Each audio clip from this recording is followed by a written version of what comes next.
नमस्कार। 20 मिनट 20 खबर में आपका बहुत बहुत स्वागत है। आपके साथ मैं हूं स्वप्निल। अगले 20 मिनट में आपको हम राजस्थान की 20 अहम खबरों से रूबरू कराने वाले हैं। तो शुरू करते हैं 20 मिनट में 20 खबरों का सिलसिला। जयपुर एसीबी ने बड़ी कार्रवाई को अंजाम देते हुए कोटा टेक्निकल यूनिवर्सिटी के वीसी प्रोफेसर रामवतार गुप्ता को घूस लेते अरेस्ट किया है। रामवतार गुप्ता निजी कॉलेज में इंजीनियरिंग की सीट्स बढ़ाने की एवज में 10 लाख रुपए की घूस मांग रहे थे और उन्हें जयपुर के एक सरकारी गेस्ट हाउस में घूस लेते पकड़ लिया गया। सरकारी गेस्ट हाउस में तलाशी के दौरान एसीबी की टीम को नकद 21 लाख रुपए भी मिले हैं। इस कार्रवाई के बाद वीसी के जयपुर और कोटा स्थित सरकारी आवास की भी तलाशी ली जा रही है। बताया जा रहा है कि परिवादी ने राजस्थान एसीबी की व्हाट्सएप हेल्पलाइन पर शिकायत की थी, जिसकी एसीबी मॉनिटरिंग कर रही थी। इंजीनियरिंग कॉलेज की सीट्स बढ़ाने के लिए और उसमें लगातार जो परेशान करते रहते हैं लिखा पढ़ी करके, उसमें फैसिलिटेट करने के लिए 10 लाख रुपए की रिश्वत मांगी गई थी। एसीबी द्वारा सत्यापन किया गया। सत्यापन के पश्चात आज प्रोफेसर रामावतार गुप्ता को एक सरकारी गेस्ट हाउस में 5 लाख रुपए की रिश्वत लेते हुए रंगे हाथों गिरफ्तार किया गया है। जयपुर के विकास के लिए जयपुर में सरकार ने नगर निगम को 2 भागों में बांटा था, लेकिन दोनों निगमों की कार्यशैली को लेकर अब तक पार्षद और ना आमजनों में ज्यादा खुशी नजर आती है। आपको बता दें, ग्रेटर निगम की 14 महीने बाद 18 अप्रैल को साधारण सभा की दूसरी बैठक बुलाई गई थी। इस बैठक में 5 प्रस्ताव भी रखे गए, लेकिन इन प्रस्तावों पर अभी तक काम शुरू नहीं हो पाया है। अब कहा जा रहा है कि जल्द ही एक और बैठक बुलाई जाएगी। अधिकारियों की जो पेन डाउन हड़ताल थी, तो जिसकी वजह से दूसरे दिन कंटिन्यू नहीं हो पाई, पर जल्द ही वो बचे हुए प्रस्ताव है उनके ऊपर साधारण सभा की बैठक होगी। नगर निगम हेरिटेज की बात करें तो यहाँ पिछले 14 महीनों से साधारण सभा की बैठक ही नहीं कराई गई और यहाँ के पार्षदों को कोर्ट का रास्ता अख्तियार करना पड़ा है। हेरिटेज नगर निगम में विपक्ष के तौर पर बीजेपी के पार्षद नाराज हो, ऐसा भी नहीं है। कई बार कांग्रेस को समर्थन दे रहे निर्दलीय पार्षद भी इस मुद्दे को जोर शोर से उठा चुके हैं। हेरिटेज नगर निगम साधारण सभा की बैठक बुलाने के लिए पिछले कई महीनों से भाजपा पार्षदों ने मिलकर महापौर और आयुक्त से मांग की थी कि वह साधारण सभा की बैठक बुलाए।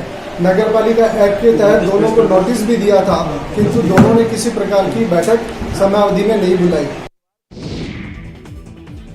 जयपुर के हसनपुरा में भाई बहन की हत्या से हड़कंप मचा हुआ है। बताया जा रहा है कि यहाँ भाई बहन की चाकू से गला काटकर हत्या कर दी गई। वारदात के वक्त दोनों भाई बहन मकान की दूसरी मंजिल पर सो रहे थे, तभी उनके पड़ोस के कमरे में किराए पर रहने वाला गुलशन नाम का शख्स उनके कमरे में घुस आया और दोनों की चाकू से गला काटकर हत्या कर दी। खास बात यह है कि डबल मर्डर करने के बाद आरोपी गुलशन खुद सदर थाने पहुंच गया और पुलिस के सामने ये कबूल किया कि उसने पड़ोस में रहने वाले भाई बहन की हत्या की है। आरोपी की सूचना पर ही पुलिस और एफएसएल की टीम मौके पर पहुंची और मुआयना करने के बाद दोनों के शवों को पोस्टमार्टम के लिए भिजवाया। जिस भाई बहन की हत्या की गई है उनका नाम सोनू और पूनम बताया जा रहा है और उनकी उम्र 16 और 19 साल है। ये भी खबर सामने आई कि वारदात के समय दोनों के माता पिता काम पर गए थे और उनके जाने के बाद दोनों बच्चे दूसरी मंजिल पर बने कमरे में सो गए थे और उसी वक्त आरोपी उनके कमरे में पहुंचा और उनकी जान ले ली। पुलिस अब इस बात का पता लगाने की कोशिश कर रही है कि आरोपी ने दोनों की हत्या क्यों की। झालावाड़ के भवानी मंडी मार्ग पर बने सिंघानिया टोल प्लाजा पर एक टोल कर्मी को कार से कुचलकर मारने की कोशिश करने वाले शख्स को पुलिस ने गिरफ्तार कर लिया है। साथ ही पुलिस ने उस कार को भी जब्त किया जिससे आरोपी रविंद्र सिंह उर्फ रवि ने टोल कर्मी को टक्कर मारी थी। बताया जा रहा है कि रवि टोल कर्मियों की ओर से शुल्क वसूलने से नाराज था और उसने टोल कर्मी को जान से मारने की धमकी दी थी और फिर 1 मई को उसने झालावाड़ भवानी मंडी मार्ग पर बने सिंघानिया टोल प्लाजा पर कार्यरत टोल कर्मी नरेंद्र जाट को कार से कुचलकर मारने की कोशिश की। इस घटना में टोल कर्मी नरेंद्र जाट गंभीर रूप से घायल हो गया, जिसे पहले झालावाड़ जिला चिकित्सालय में भर्ती कराया गया, लेकिन हालत गंभीर होने की वजह से उसे बाद में कोटा रेफर किया गया। इस घटना के बाद टोल प्लाजा मैनेजर ने सीसीटीवी फुटेज देखकर केस दर्ज कराया था। जिसके बाद से पुलिस आरोपी की तलाश कर रही थी और फिर आरोपी रविंद्र सिंह उर्फ रवि को गिरफ्तार कर लिया गया। साथ ही उसकी कार को भी पुलिस ने जब्त कर लिया है। जांच में ये भी सामने आया है कि आरोपी के खिलाफ पहले भी 2 एक्सीडेंट और 3 मारपीट के मामले दर्ज हैं। सीकर की खाटू श्यामजी थाना पुलिस ने शराब ठेके को लूटने की योजना बना रहे 8 बदमाशों को गिरफ्तार किया है। साथ ही इनके पास से हथियार भी जब्त किए हैं। बताया जा रहा है कि हनुमानपुरा तिराहा मंडा रोड से सांवलपुरा की तरफ जाने वाले रास्ते में एक खेत के पास 2 कैंपर गाड़ियों के पास कुछ लोग लूट की योजना बना रहे थे। इनकी इस योजना की खबर मुखबिरों ने पुलिस को दे दी, जिसके बाद पुलिस ने इन्हें घेर कर गिरफ्तार कर लिया। गिरफ्तार लोगों को लेकर पुलिस का कहना है कि जिन लोगों को गिरफ्तार किया गया है उनमें भगवान सहाय, सोनू सिंह, जितेंद्र उर्फ जिल्लिया, तेजपाल सिंह, सिद्धार्थ, श्रवण सिंह, श्रीराम और राजेंद्र शामिल हैं। इनके पास से 2 कैंपर गाड़ी, 5 जिंदा कारतूस, 1 पिस्टल, 1 देसी कट्टा, 2 लोहे की रॉड, 2 लोहे की पाइप और डंडे भी बरामद किए गए हैं। 8 लोगों को गिरफ्तार किया गया, जिनके कब्जे से 1 अवैध देसी पिस्टल, 5 जिंदा कारतूस, 1 अवैध देसी कट्टा और लोहे की रॉड बरामद की गई तथा साथ ही 2 बिना नंबर की कैंपरों को जब्त कर मुकदमा दर्ज करके अनुसंधान प्रारंभ किया गया। दौसा में कोतवाली थाने की दीवार से सटे 2 दुकानों में चोरी की वारदात से पूरे इलाके में हड़कंप मचा हुआ है। बताया जा रहा है कि थाने के दीवार से सटे गोविंद इंटरप्राइजेज मेडिकल स्टोर और एक बैग की दुकान में चोरों ने ताला तोड़कर नकदी समेत कई कीमती सामान ले गए। मेडिकल स्टोर के संचालक का कहना है कि वो रात 8:30 बजे दुकान बंद कर घर गए थे। सुबह आकर देखा तो दोनों ताले टूटे मिले और सामान बिखरा हुआ था। साथ ही उनके दुकान के साथ ही संचालित बैग स्टोर दुकान का भी ताला टूटा हुआ था और गल्ले में रखी 5000 की नकदी गायब थी। दौसा में चोरों के हौसले इतने बुलंद हैं कि कोतवाली थाने से जो दीवार है उसके बिल्कुल सटी हुई दुकानों में भी चोरी की वारदात हुई है। हम दौसा कोतवाली थाने के यहाँ खड़े हैं। 2 दुकानों के बीती रात ताले टूटे हैं। ये थाना का परिसर है, कैंपस है और इसी कैंपस के पास ही आप यूपी रोडवेज की बस देख पा रहे होंगे। इस यूपी रोडवेज की बस के पीछे ये दुकानें थी। यूपी रोडवेज की बस को भी कोतवाली थाना पुलिस ने जब्त किया था एक एक्सीडेंट के मामले में। श्रीगंगानगर के सिंचाई विभाग के रेस्ट हाउस में हुई रेगुलेशन उप समिति की एक बैठक आयोजित की गई। इस बैठक में गंग नहर प्रोजेक्ट के चेयरमैन समेत संगम अध्यक्षों ने गंग कैनाल और भाखड़ा नहर में 13 मई से होने वाली 7 दिनों की नहरबंदी के विरोध का फैसला लिया गया है। इस बैठक में प्रस्तावित नहरबंदी का विरोध जताते हुए कहा गया है कि वर्तमान में श्रीगंगानगर जिले में नरमा बिजाई का सीजन चल रहा है और किसानों को सिंचाई पानी की बहुत ज्यादा आवश्यकता है। ऐसे में यदि एक बार फिर से 7 दिनों की नहरबंदी की जाती है तो गंग कैनाल क्षेत्र के किसानों की नरमा बिजाई बहुत ज्यादा प्रभावित हो सकती है।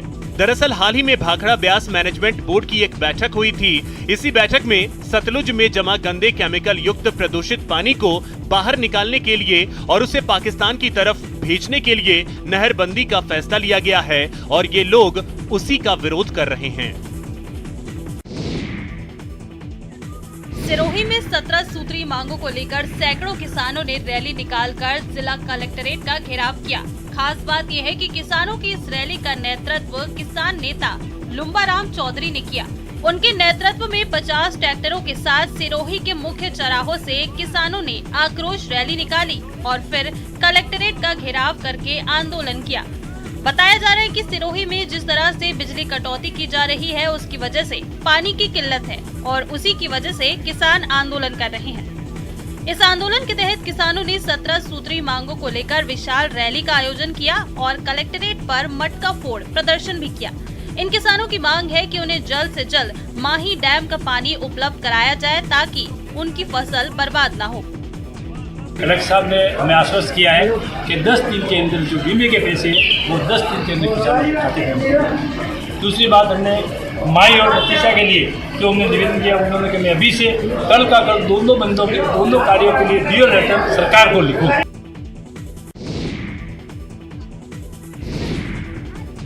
हरियाणा बॉर्डर से सटे झुंझुनू के कई गांवों में इन दिनों पीने के पानी के लिए बवाल मचा है। घड़े भर पानी के लिए यहां की महिलाएं इसी तरह जद्दोजहद करती नजर आती हैं। बताया जा रहा है कि झुंझुनू के झांझा गांव में पिछले कई दिनों से लोग पीने के पानी के लिए तरस रहे हैं और जब भी यहां पर पानी का टैंकर आता है, महिलाएं पानी के लिए एक दूसरे से इसलिए उलझ जाती हैं कि कहीं उनका नंबर आने से पहले ही पानी खत्म न हो जाए। यहाँ के लोगों का कहना है कि झांझा गांव में 3 दिनों में सिर्फ एक बार ही पानी की सप्लाई हो रही है, वो भी घंटे 2 घंटे के लिए। अगर उस वक्त पानी नहीं भर पाए तो फिर बाजार से पानी खरीदना पड़ता है या फिर टैंकर का इंतजार करने के अलावा कोई और रास्ता नहीं बचता। यहाँ के लोगों ने पानी की इस समस्या को लेकर सरपंच से लेकर एसडीएम ऑफिस तक सभी को शिकायत कर दी है, लेकिन किसी ने कोई सुध नहीं ली। यहाँ के लोगों का कहना है कि अगर जल्द ही पेयजल को लेकर कोई समाधान नहीं हुआ तो उन्हें मजबूरन उग्र आंदोलन करना पड़ेगा। जालौर में बिजली कटौती के चलते आमजन परेशान है। ग्रामीण क्षेत्रों में स्थापित छोटे उद्योग धंधे जहां प्रभावित हो रहे हैं, वहीं आम लोगों के साथ साथ किसान, व्यापारी और स्टूडेंट्स भी परेशान हैं। इस क्षेत्र में बिजली आपूर्ति के लिए निर्धारित जलापूर्ति के संसाधन भी ठप हो गए हैं। बिजली कटौती की वजह से किसानों के खेतों में खड़ी फसलें बर्बाद हो रही हैं, तो वहीं व्यापार भी चौपट हो रहा है। सर, किस तरीके से शहरी क्षेत्र की बात करें या ग्रामीण तबके की बात करें तो कितना प्रभाव पड़ रहा है बिजली कटौती से? पूरे राजस्थान समेत देश के 16 राज्यों में बिजली का भारी संकट है और मेरा मानना है कि राजस्थान के मुख्यमंत्री अशोक गहलोत जी ने भी इसमें केंद्र सरकार से मांग की है कि तत्काल जो कोयले की आपूर्ति है उसकी पूर्ति की जाए। ग्रामीण इलाके में यहाँ प्रभाव पड़ रहा है। मेरा सभी जिम्मेदार नागरिकों से और ये अपील भी है, एसियां काम नहीं कर रही है, दुकानों में ये कंडीशन है। ऐसे समय पे लाइट काटने से जो कस्टमर आ रहे हैं वो भी परेशान हो रहे हैं और लाइट कटने से दिक्कत आ रही है, उन्हें कपड़े वगैरह दिखाने में भी हमें दिक्कत आ रही है। सरकार को इसको गंभीरता से लेकर के जल्दी से जल्दी बिजली को सुनिश्चितता की जाए ताकि जनता को इस भयंकर गर्मी पर परेशानी नहीं हो। बूंदी के लंका गेट इलाके में पुरानी धान मंडी रोड पर खुली शराब की दुकान को बंद करवाने की मांग को लेकर इस इलाके के लोग सड़क पर उतर आए। खास बात यह है कि प्रदर्शनकारियों में ज्यादातर महिलाएं शामिल थीं। सड़क जाम कर प्रदर्शन कर रहे इन लोगों का कहना है कि इस कॉलोनी में स्कूल, कोचिंग सेंटर और बालाजी मंदिर है और उसी के पास शराब की दुकान खोली गई है। शराब दुकान खुलने से यहाँ डेरा जमाए शराबियों की वजह से मंदिर आने जाने वाले और स्कूल जाने वाली लड़कियों को परेशानी होगी। उसी परेशानी से बचने के लिए इन लोगों ने प्रशासन से इस दुकान को बंद कर कहीं और खोलने की मांग की है। झुंझुनू के सुल्ताना कस्बे में पिछले दिनों टेकड़ा बस स्टैंड पर एक इलेक्ट्रॉनिक व्यापारी से हुई मारपीट के मामले में श्री अमरपुरा के ग्रामीण और व्यापारियों ने सुल्ताना चौकी पर प्रदर्शन किया। इस प्रदर्शन के बाद प्रदर्शन कर रहे लोगों ने सुल्ताना चौकी प्रभारी राजेश जांगिड़ से मुलाकात की और मारपीट के आरोपियों को जल्द से जल्द गिरफ्तार करने की मांग की। स्थानीय लोगों ने बताया कि व्यापारी से हुई मारपीट को लेकर पुलिस प्रशासन से जल्द गिरफ्तारी की मांग करते हुए 8 मई तक का अल्टीमेटम दिया गया है और अगर इस दौरान पुलिस कार्रवाई नहीं करती है तो ग्रामीण गिरफ्तारी की मांग को लेकर उग्र प्रदर्शन करेंगे। वहीं सुल्ताना चौकी प्रभारी राजेश जांगिड़ ने कहा कि इस मामले को लेकर आरोपियों की गिरफ्तारी के लिए पुलिस कोशिश में लगी है। सो रहा था, मेरे साथ मारपीट हुई, कुछ बंदे हैं 8-10 लोग और मेरे साथ मारपीट होते हुए थाने में रिपोर्ट दर्ज करवाई थी कि मेरी दुकान टेकड़े पर जहाँ पर मेरा लड़का विकास बैठा हुआ था, उसके पास दुकान में 4-5 लड़के नामजद व अन्य ने घुसकर मारपीट की। ये तस्वीरें डूंगरपुर के सबसे बड़े सरकारी अस्पताल की है। यहाँ आने वाले बीमार को परामर्श के बाद अगर डॉक्टर भर्ती करने के लिए कह देते हैं तो मरीज के साथ साथ परिजनों की भी सांसें फूलने लगती हैं। दरअसल इस अस्पताल का नया वार्ड 4थी मंजिल पर बनाया गया है और वहां तक जाने के लिए लिफ्ट नहीं है। ऐसे में 4थी मंजिल तक मरीज और उनके परिजनों को सीढ़ियां चढ़कर जाना होता है। अब अंदाजा लगा लीजिए कि किसी मरीज के लिए 4थी मंजिल तक सीढ़ियों से जाने में कितनी परेशानी होती है। ऐसा नहीं है कि यहाँ वार्ड सिर्फ 4थी मंजिल पर ही है, एक वार्ड ग्राउंड फ्लोर पर भी है, लेकिन वहाँ बेड की संख्या कम है और वो भरा हुआ ही रहता है। ऐसे में मरीजों को 4थी मंजिल पर जाने के अलावा कोई और रास्ता नहीं बचता। ये मेरे मदर भर्ती है और मेरा एक बच्चा है जो 5 साल का, वो भर्ती है और ये 4थी मंजिल के ऊपर चढ़ना पड़ता है तो बहुत ही तकलीफ पड़ती है। अस्पताल के नए परिसर में 3 लिफ्ट लगाए गए हैं, लेकिन उनमें से एक भी चालू हालत में नहीं है। अस्पताल प्रशासन का दावा है कि लिफ्ट की समस्या का समाधान होते ही मरीजों की समस्या भी खत्म हो जाएगी। बांसवाड़ा के जिला अस्पताल में उस वक्त हड़कंप मच गया जब कुछ लोग ढोल बजाते हुए अस्पताल पहुंच गए और मेल वार्ड में एक भूपा तंत्र मंत्र करने लगा। यहाँ परिवार के कुछ लोग 2 मरीजों के बेड के बीच बैठ गए और उनके साथ आया भूपा जमीन पर सफेद कपड़ा बिछाकर उस पर पत्थर रखकर मंत्र पढ़ने लगा। इसके बाद उसने वहां दीपक जलाकर नारियल भी फोड़ा और एक माला आत्मा के तौर पर पत्थर को पहनाया, जबकि और मालाएं मरने वाले शख्स की पत्नी और खास रिश्तेदारों ने पहनी। खास बात यह है कि यहाँ भोपे ने मौके पर अपने शरीर में आत्मा के प्रवेश होने की बात भी कही और ढोल बजाते हुए उसे अपने साथ लेकर अस्पताल से निकल गया। आपको बता दें, जनजाति बाहुल्य बांसवाड़ा में कई प्रथाएं दूसरी जगहों से हटकर हैं। इनमें से एक प्रथा आखा तीज से जुड़ी हुई है, जब अस्पताल या एक्सीडेंट स्थल पर किसी अपने की मौत के बाद पूरा परिवार ढोल धमाकों के साथ उसकी आत्मा लेने के लिए आता है। आधुनिक युग में ये सब कुछ अजीब लगता है, लेकिन यहाँ के समाज में ये परंपरा सदियों पुरानी है और ज्यादातर लोग इसके विरोध में कुछ कहते भी नहीं हैं। श्री गंगानगर की रायसिंह नगर पंचायत समिति की कीकरवाली में प्रशासन गांवों के संग शिविर का आयोजन किया गया था, लेकिन इस शिविर में जिम्मेदार अधिकारी नहीं पहुंचे, जिसकी वजह से यहां पहुंचे रायसिंह नगर विधायक बलवीर सिंह लूथरा ने नाराजगी व्यक्त की। बलवीर सिंह लूथरा ने कहा कि सरकार ने लोगों की समस्याओं के निराकरण के लिए शिविरों का आयोजन तो कर दिया, लेकिन अधिकारियों के शिविर में नहीं पहुंचने से लोगों की समस्याओं का समाधान नहीं हो पा रहा है। इतना ही नहीं, लूथरा ने इन शिविर को मात्र खानापूर्ति शिविर बताया।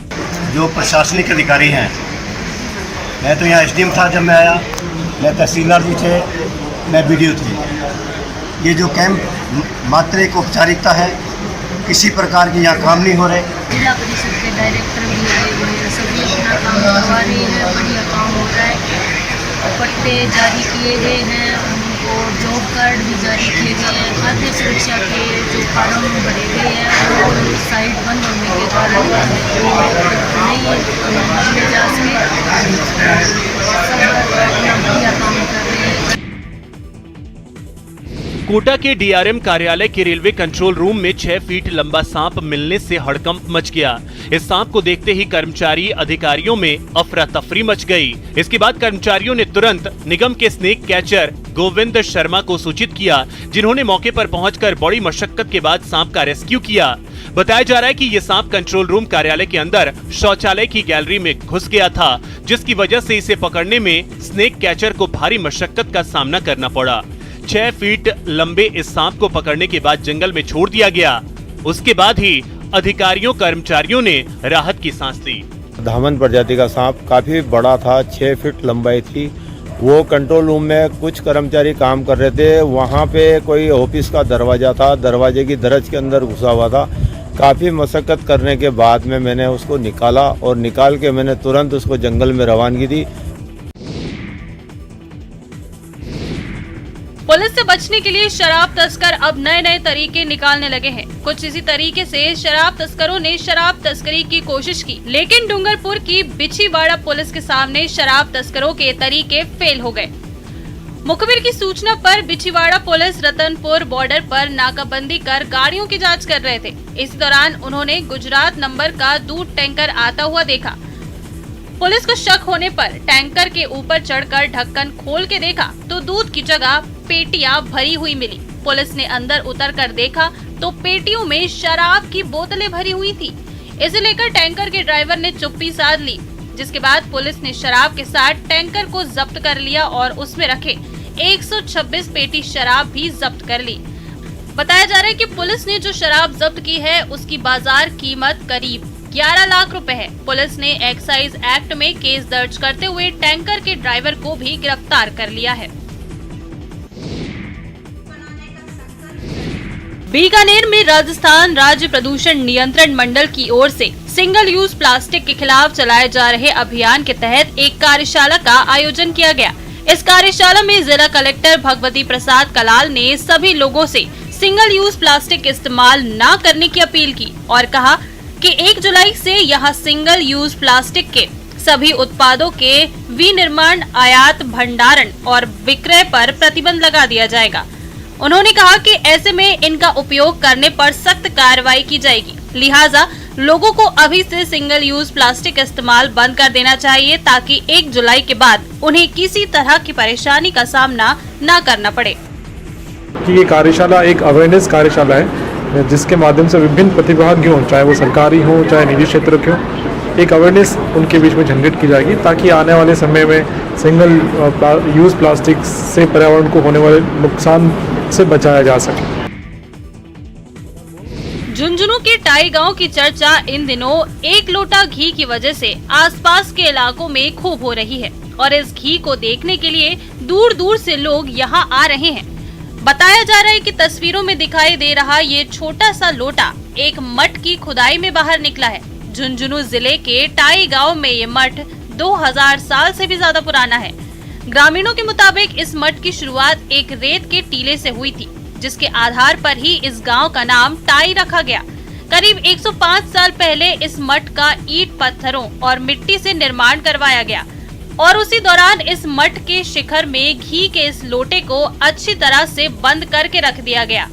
अब जब मठ के पुनः निर्माण का काम शुरू हुआ तो मठ के शिखर से ये लोटा निकला। मठ के निर्माण के हिसाब से ये घी 100 साल से भी ज्यादा पुराना है।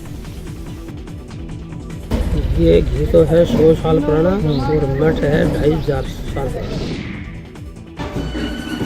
राजसमंद जिला मुख्यालय पर माहौल उस वक्त भगवामय हो गया जब नर्मदेश्वर महादेव सेवा समिति की ओर से द्वारकाधीश मंदिर से एक विशाल शोभा यात्रा निकाली गई।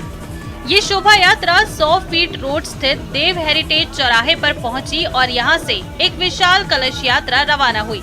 इस कलश यात्रा में 750 से अधिक महिलाएं केसरिया वस्त्र धारण किए हुए सिर पर कलश लेकर चल रही थी। इस शोभा यात्रा का सबसे बड़ा आकर्षण भगवान राधा कृष्ण की मूर्ति थी, जिसे शुक्रवार को विधि विधान के साथ मंदिर में प्रतिष्ठित किया जाएगा। देव हेरिटेज चौराहे से रवाना हुई कलश यात्रा अलग अलग मार्गों से होती फव्वारा चौक स्थित नर्मदेश्वर महादेव मंदिर पहुंची। इस कलश यात्रा के दौरान महिलाएं नाचते और गाते हुए चल रही थी और उनके रास्ते में लोग पुष्प वर्षा भी कर रहे थे। फिलहाल इतना ही, नमस्कार।